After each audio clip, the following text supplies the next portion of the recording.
Hello guys, very good afternoon. আমি নয়না আর আপনারা দেখছেন নয়নাস ডেইলি ব্লগ। তো আজকে এসে গেছে আবার একটা নতুন ব্লগের সাথে। তো আপনারা দেখতেই পাচ্ছেন যে আমি খুব সকাল সকাল আজকে ঘুম থেকে উঠে পড়েছি।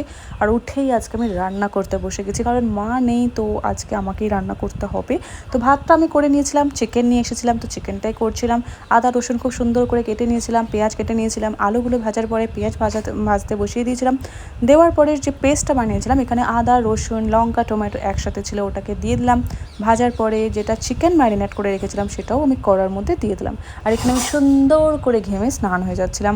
আর ম্যারিনেটটা আমি কী দিয়ে করেছিলাম, সেটা ছিল দই, আদা রসুনের পেস্ট ছিল না, ওখানে ছিল দই, নুন আর তেল, হলুদ, এটা দিয়ে সুন্দর করে ম্যারিনেট করে রেখেছিলাম। রেখার পরে টমেটোর মধ্যে দিয়ে দিলাম। তো সুন্দর, দেখতেই পাচ্ছ গাইস কি সুন্দর হচ্ছে।